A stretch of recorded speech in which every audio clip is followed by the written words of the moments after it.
Así que hemos tenido un ejemplo muy claro de lo que es este país en este momento. Un gobierno socialista de Pedro Sánchez que trabaja y que resuelve, y mientras tanto una crispación que ya tenemos más que confirmada, que la crispación en España tiene el apellido del señor Feijóo. Muchas gracias. Señora López, en directo para el canal 24 Horas, mañana el presidente del Gobierno va a presentar un pacto de Estado frente a la emergencia climática. Desde el PP les reprochan no estar a la altura porque dicen que Pedro Sánchez no ha llamado a Feijóo para hablar sobre las medidas. ¿Se va a producir esa llamada?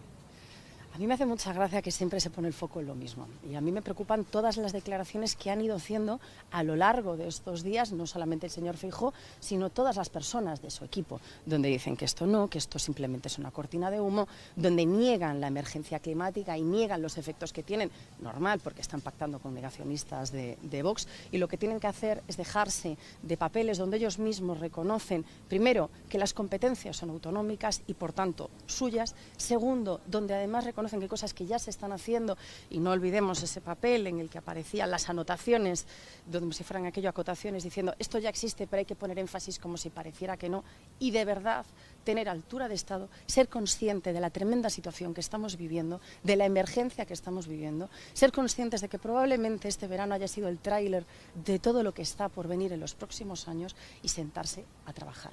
Eso es lo que tienen que hacer y dejar de poner excusas. ¿Pero va a llamar el presidente a Feijóo para hablar de esas medidas? Eso es una cuestión que se la tendrán que preguntar a él. En todo caso, lo que necesitamos es que haya predisposición por parte de la oposición, y lo que hemos visto en sus declaraciones, compréndanme que predisposición no parece. Ahora, siempre se está a tiempo de rectificar, sobre todo cuando estamos hablando de algo tan importante para el país.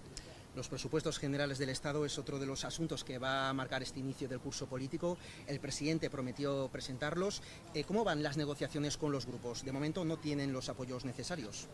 Bueno, esto es una máxima que repetimos siempre, y es que no hay que hablar de las negociaciones, hay que dejar que sean de forma discreta y hay que hablar de los acuerdos. Para nosotros es importante, lo ha expresado el presidente, lo ha expresado la vicepresidenta Montero, y es en lo que estamos trabajando.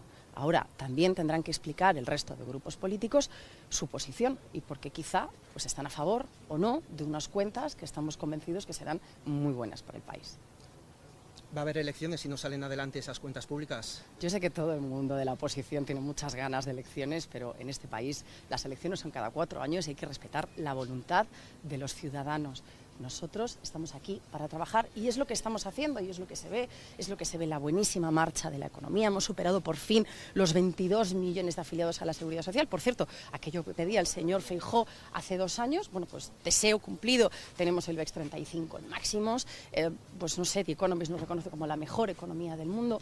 Eso es lo que mejora la vida de la ciudadanía, y por tanto creo que no hay que estar en ruido de elecciones, porque esto no va de que se vote tantas veces suficientes como para que el Partido Popular lleve al gobierno. Esto va de que se respete la voluntad popular, y ahora mismo es esta, y además está trayendo muy buenos resultados para los españoles y para las españolas, y yo creo que es con lo que nos tenemos que quedar. Otro de los asuntos, la quita de deuda que va a aprobar el martes el Consejo de Ministros, algo a lo que se oponen los populares, una medida que también tiene que pasar por el Congreso. ¿Confían en sacarla adelante? Lo primero que me gustaría es que esos presidentes autonómicos que se oponen a de repente tener más recursos para invertir en sanidad, para invertir en educación, para invertir, por ejemplo, en prevención de incendios, digan que no. Esa es la gran pregunta. Y luego ya veremos qué es lo que se vota en el Congreso. Pero ¿cómo es posible que un presidente autonómico renuncie a tener pues 8.000 millones, 10.000 millones más para invertir en sus comunidades autónomas? ¿Cómo es posible que hayamos normalizado en este país ese debate? ¿Cómo es posible que simplemente por hacer oposición al gobierno de Pedro Sánchez, quienes sean rehenes de esa oposición sean los ciudadanos de España, los vecinos y las vecinas de Andalucía, los vecinos y las vecinas de Galicia, los madrileños y las madrileñas que sabemos muy bien de qué estamos hablando? Esa es la verdadera pregunta, ese es el debate. Eso es de lo que estamos hablando en este caso, porque hay veces que parece como que se diluye o se eleva, pero de lo que estamos hablando es de que en Madrid, si no me equivoco, haya 8.000 millones más para invertir en prevención, en brigadas forestales, para invertir en educación pública, para invertir en sanidad, para invertir en esas universidades que están esquilmadas. Eso es de lo que estamos hablando, que no se nos olvide. haciendo curso político viendo qué es lo que ha pasado, y es que este verano como país nos hemos enfrentado a una gravísima crisis de incendios que nos ha asolado en prácticamente todo el territorio del país. Durante la gestión de la crisis el Partido Socialista estuvo donde tenía que estar, que es en la gestión, poniendo todos los medios, todos los recursos y todos aún en salir cuanto antes y en apagar esos incendios, pero también dijimos que una vez que pasase esa crisis sería el momento de la rendición de cuentas, sería el momento de ver qué es lo que ha pasado y con transparencia que cada uno dijera qué es lo que había hecho. Y ese es el momento en el que ahora nos encontramos. Lo hemos tenido durante toda esta semana pasada en el Senado con comparecencias de ministros que han dado datos con absoluta transparencia, y es que creemos que esto hay que hacerlo principalmente por dos motivos. El primero de ellos es para intentar sacar conclusiones y ver qué podemos hacer para evitar que estas cuestiones pasen de esta manera, y es que por desgracia estas cuestiones van a ser cada vez más frecuentes por culpa del cambio climático, y ese es el motivo por el cual ese pacto de Estado contra los efectos de la emergencia climática es más importante que nunca, y el Partido Popular deberá decir por qué está en contra. Y el segundo de los motivos, además de esa forma de tomar medidas y de sacar conclusiones, es precisamente por transparencia, por rendición de cuentas, porque los ciudadanos de este país, más allá del ruido, tienen derecho a saber dónde ha estado cada administración, tienen derecho a saber qué es lo que ha hecho cada uno de los gobernantes, y es que a nosotros se nos vota precisamente para que solucionemos los problemas. El Partido Socialista, como digo, durante la crisis ha estado todos a una en poner los medios para pagar, y en la parte posterior a esa catástrofe, pues precisamente lo hemos visto este martes, en aprobar unas ayudas, esas ayudas por lo que se llamaba antes zona catastrófica, las emergencias por zonas gravemente afectadas por emergencias de protección civil. ¿Y qué hemos visto del Partido Popular? Bueno, pues sabemos que el Partido Popular es quien tiene las competencias en las comunidades autónomas, porque son quien gobierna la mayoría. Y de nuevo ha sucedido lo que ya sabemos, que es que cuando el Partido Popular tiene que enfrentarse a una emergencia, fracasa. Y como fracasa, lo que hace es polarizar. Fracasaron las comunidades autónomas, que son quienes tienen las competencias, porque son los que están más cerca del territorio, en un primer lugar en la prevención, cuando además no gastaron todos esos fondos que tenían previstos, o por ejemplo cuando tienen unas condiciones laborales indignas para todas esas brigadas. Y fracasaron después en la emergencia. Y ahí aplicaron lo que ya conocemos, que es el manual de emergencia del Partido Popular, donde en un primer lugar nunca están, o bien están en el ventorro, o bien dicen que es que, bueno, pues que no eran necesarios, y como diría aquel, ir para nada es tontería.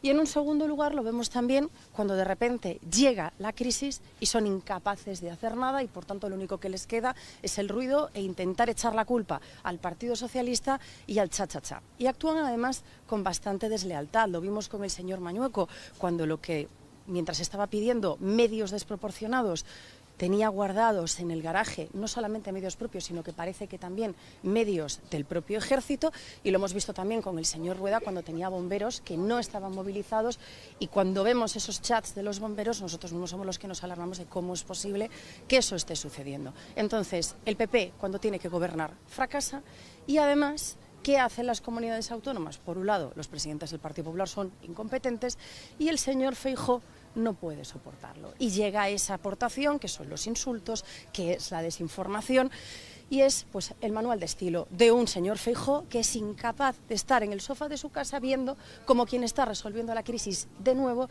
es precisamente el gobierno del Partido Socialista. Y llega su manual, que es la desinformación, y ahí es cuando llega a coordinar a todos los presidentes de sus comunidades autónomas para decirles que hagan peticiones absolutamente desproporcionadas. Solamente un dato que creo que ejemplifica muy bien de lo que estamos hablando, y es que si sumamos todas esas peticiones de las comunidades autónomas, nos encontramos con que están pidiendo el doble de todos los medios de extinción que tienen no solamente España, sino toda la Unión Europea. El doble de la Unión Europea. Así que bueno, ese es el Partido Popular que tenemos, es el que no se merecen los españoles y las españolas, y el problema es que ser presidente de comunidad autónoma no es solamente ir a los actos y a las fiestas regionales, es precisamente estar en estos momentos más duros, que es para lo que nos votan los ciudadanos y las ciudadanas. Pero necesitan, Román García, Guardia Forestal en Castilla y León, buenas noches, necesitáis que se os reconozca vuestra labor, que tengáis unas condiciones menos precarias, fijeza. Quiero que veamos todos primero cómo es esa protesta que se daba hace tan solo unas horas frente a las Cortes de Castilla y León. son las protestas de los bomberos, justo cuando aparecía Mañueco para ofrecer su comparecencia. Pedían su dimisión, pedían la dimisión del consejero de gestión forestal y tú formas parte de este equipo, Román. Me gustaría que nos contaras por qué tanta indignación, cuál es realmente el motivo por el que estos bomberos deciden hacer esta protesta. Bueno, pues esto es el resultado del hastío y el hartazgo de muchos años. Esto no viene por lo que ha pasado este año solo. Lo que ha pasado este año ha sido ya la espoleta que ha hecho explotar toda esta indignación contenida que todo este colectivo tiene. Se nos ha tenido ninguneado, se nos ha tenido insultado incluso por parte de la Junta de Castilla y León. No se reconoce la labor y el esfuerzo que hacemos de defensa de la ciudadanía. No nos olvidemos que la prioridad en los incendios forestales son primero la integridad física de las personas, de los ciudadanos, después los bienes de los ciudadanos. Y no se nos reconoce. Después de los grandes incendios de 2022, que ya este colectivo estaba a sus límites de hastío y de hartazgo, se hicieron unas promesas por parte de la Junta de Castilla y León, por parte del consejero Quiñones, de que los fijos discontinuos iban a perder el apellido de discontinuo, que se iba a mejorar el operativo, que todo ha quedado en agua de borrajas, todo ha ido hacia la privatización. O sea, se ha reforzado la privatización. Ayer oía a Mañueco, me tragué toda la intervención porque quería escucharle. Y dijo que el 70% del operativo era público. Creo que se equivocó, ¿eh? Ese 70% es privado, no público. Pero es que dentro del operativo público no se ha cumplido ninguna de esas promesas. La reclasificación profesional, que está firmada en el convenio colectivo desde el 2023, tenía que haber entrado en vigor el 1 de enero del 2025 y no ha llegado. El propio convenio colectivo dice que se constituirá una mesa para revertir las privatizaciones. Esa mesa no se ha creado todavía. Entró en vigor en el 2023, no nos olvidemos, el convenio colectivo. O sea, ¿de qué sirven las promesas si no se llevan a cabo? Claro. Y ya el remate es ver a nuestros compañeros muertos, fallecidos, calcinados, Daniel Gullón en el 2022, el compañero de Compludo este año despeñado en su autobomba, que la gente se está dejando la piel y la vida por unos salarios irrisorios. La gente que trabaja en esto, por supuesto, que tiene que recibir un salario, pero no se está aquí solo por un salario, se está por la vocación en mayúscula, y de eso se está aprovechando la Junta de Castilla y León. Vocación en mayúscula e indignación en mayúscula, Román, es lo que vimos no solo en esas protestas, sino 24 horas antes, durante la visita de los reyes, sus majestades, al entorno del lago de Sanabria. Uno de tus compañeros, de los guardias forestales, le negaba el saludo. Vamos a ver la imagen a Mañueco. Ese es el momento. E incluso se le escucha decir, somos un despilfarro. Eso es el resultado, Román, entiendo, de una bola auténtica de indignación por parte de tus compañeros. Sí, claro. La reacción que tuvo el compañero Fran, un abrazo y el apoyo de todos. Todo el operativo estamos contigo, Fran. No lo olvides. Fue una reacción espontánea ante el responsable, porque es el responsable de todo este desastre. Las palabras exactas, creo que ya no estamos en horario infantil, pero tampoco procede. Entre es un despilfarro, que fue lo que pronunció Quiñones hace unos años, lo que le dijo fue, somos un despilfarro. Quien sepa leer los labios lo verá. Claro, fruto de esa indignación y de ver cómo ese responsable máximo de lo que está sucediendo les iba a saludar y a salir en la foto. Por lo menos podía haber tenido la dignidad, el responsable máximo, de haber mantenido la mirada ante todos, pero no, se retiró. Los compañeros se mantuvieron en pie, como se están manteniendo en pie en los incendios. pero Mañueco se retiró. No fue capaz de mirar a los ojos a los miembros del operativo. Pues Román, muchísimas gracias por acercarnos tu realidad. Un abrazo también de nuestra parte para ese compañero, para Fran, a quien le mandas tu cariño, porque vuela la cara ante todos y teme represalias, como es lógico que pueda pensar que puede ocurrir. Sí, pero...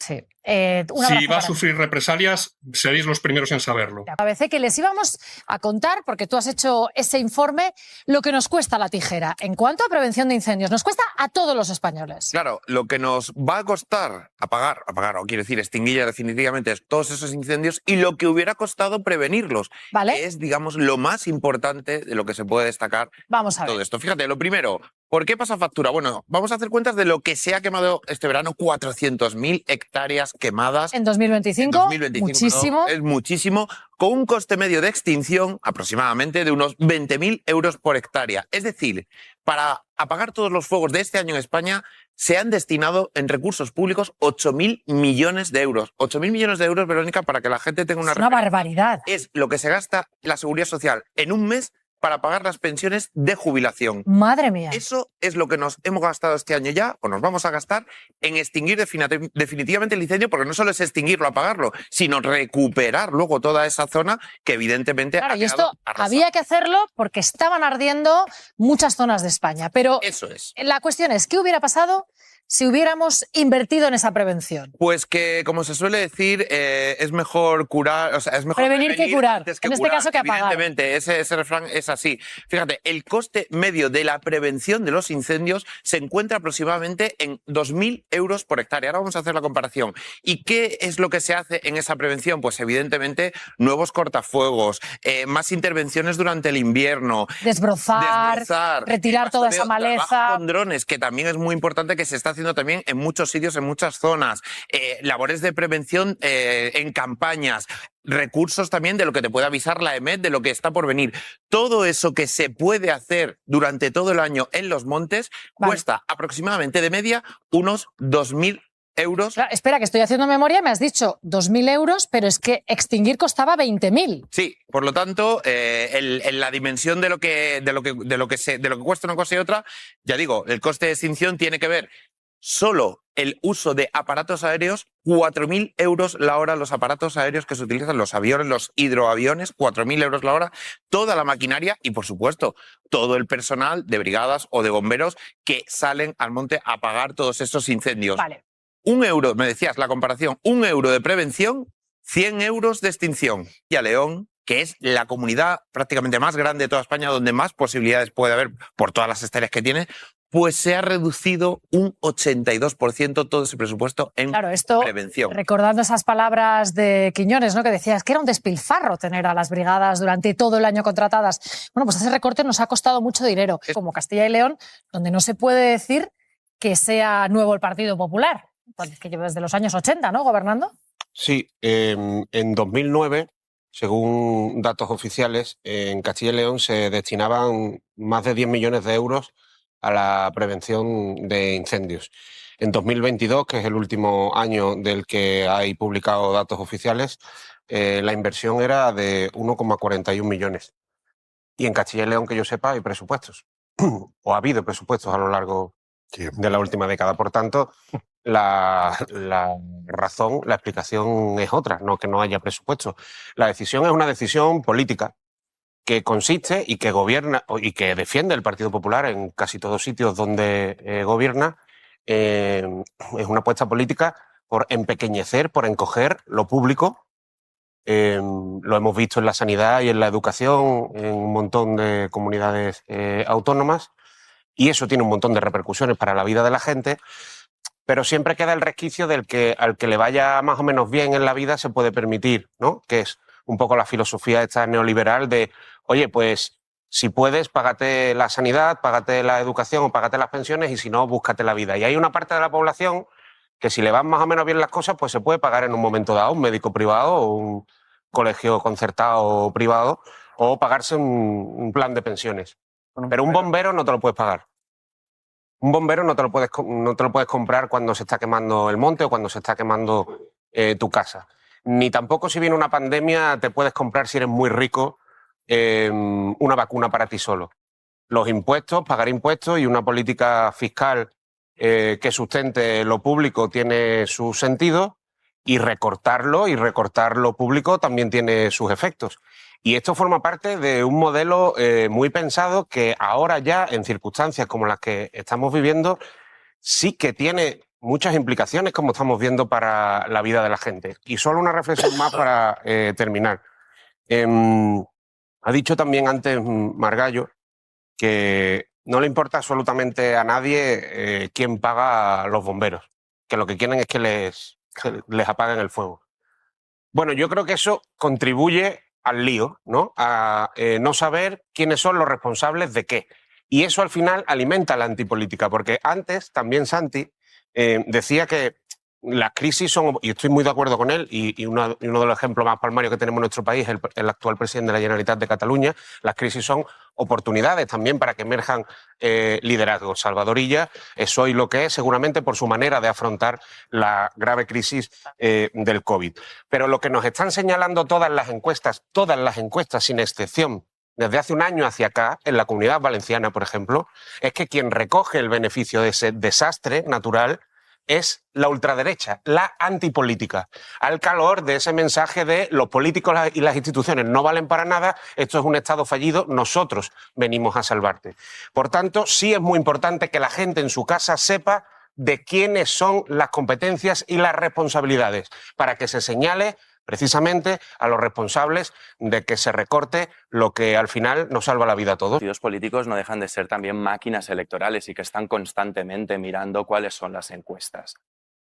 Mañana justamente saldrá una encuesta publicada que dice que el Partido Socialista ya le está recortando al Partido Popular y ya se encuentran en 4 puntos. Es decir, realmente nos encontramos en una situación muy diferente a la que nos encontrábamos cuando saltó todo el tema del caso Cerdá. Y además, la pugna esa que había entre Podemos y Sumar, y que sigue estando ahí, no acaba de hacer que Podemos le dé el sorpaso. Por tanto, existen pocos incentivos para que haya ahora mismo un adelanto electoral.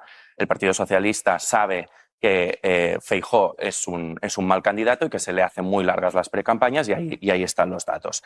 Sí que es cierto que para Junts per Catalunya es necesario que aquella apuesta que hizo en su día por hacer presidente a Sánchez tiene que materializarse con que alguno de los acuerdos a los que llegó con el Partido Socialista, dentro de un clima de desconfianza mutua enorme, tiene que poderse dar, porque si no, ante los ciudadanos les costará muchísimo explicar por qué lo hicieron o si aquella decisión fue acertada o no. Por tanto, yo creo que el presidente Puigdemont aprieta pero no ahoga. Entonces, bueno, hasta la fecha así ha sido. Exacto, es decir, al final lo que nos vamos a encontrar... Sí que es verdad que hubo un punto de inflexión que fue cuando fue el primero en hablar de aquello de la cuestión de confianza, ¿no? Pero al final se dieron las circunstancias con el acuerdo de la Delegación de Competencias de Inmigración, pero ese acuerdo aún no se ha materializado en una ley, ¿no? Entonces el Partido Socialista tiene que hacer lo imposible para que esa ley, por ejemplo, pueda salir adelante, para que se puedan reconstruir los puentes, y evidentemente también está en manos del Partido Socialista que esta legislatura sea larga, porque es responsabilidad de quien ocupa el Ejecutivo.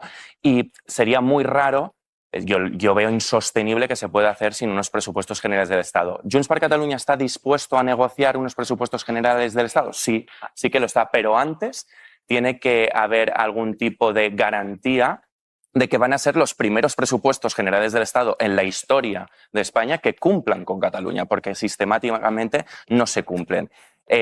Una de las cosas que me decían es tan sencillo como coger los antiguos y hacerle un bizum al presidente Illa con los incumplimientos, que los citan en 50.000 millones de euros. Pilar Velasco, pero para que haya esa negociación, que nos dice Borja Hitor que Junts per Catalunya está dispuesto a hacer de los presupuestos, tienen que presentarse, que hasta la fecha no sabemos siquiera. ¿Tú crees que va a haber una presentación de presupuestos? Podemos encontrarnos con el primer pistoletazo de salida esta misma semana que entra, a partir del 1 de septiembre, lunes. El calendario de los presupuestos es complejo, tiene su recorrido. Hay una orden ministerial de presupuestos, que es la que posiblemente se presente esta semana, y luego tienen que ir al Consejo de Ministros. Después está la aprobación de la senda fiscal, señalo a Borja, porque ha dado un buen titular. Junts está dispuesto a negociar, ojo que eso es un balón de oxígeno, pero recordemos que la anterior legislatura quien tumbó la senda de déficit fue Junts, y sin esa senda de déficit... Bueno, te refieres a junio. A junio, efectivamente. O sea, esa misma legislatura, pero aquí hace 2 meses. Pero vale. Julio, es que estaba pensando en la anterior, que también los tiraron. Y aquí se abre lo que iba a decir ahora, el debate existencial político sobre si sin senda de déficit puede haber presupuestos o no. El Gobierno cree que sí. Por tanto, irán esos presupuestos al Senado, veremos cuántas veces van y vuelven del Consejo de Ministros, al Congreso, al Senado, al Congreso, y ahí empezarán las negociaciones. María Jesús Montero va a empezar ya esas conversaciones extraoficiales, porque hasta que no salga del Consejo de Ministros no empezaremos a visualizar cómo negocia el Gobierno y Hacienda con todo el bloque de investidura. Pero ojo, que esto tiene su precipicio en fechas, y es que no lo puedes alargar mucho más, y lo voy a alargar todo lo posible de abril. O sea, y ya me estoy yendo como al precipicio de unos presupuestos. Es decir, se presentan ahora en octubre, se empiezan a negociar, te vas a enero si la cosa se enreda, febrero, marzo. En abril los del 26. Digo en abril los del 26 porque yo preguntaba, si es que pero oye, medio año. Porque la Dices, pregunta, si es que la pregunta que hacemos los periodistas es, si no salen los presupuestos, el Gobierno tiene que tomar una decisión sobre si adelanta o no elecciones. ¿Y hasta dónde nos podemos ir? Bueno, te puedes ir hasta abril, pero eso es extenuante. Este primer trimestre de otoño va a ser la visualización de si el Gobierno tiene oxígeno o no, efectivamente, para llevar a cabo la agenda de Gobierno, que es la agenda de los presupuestos.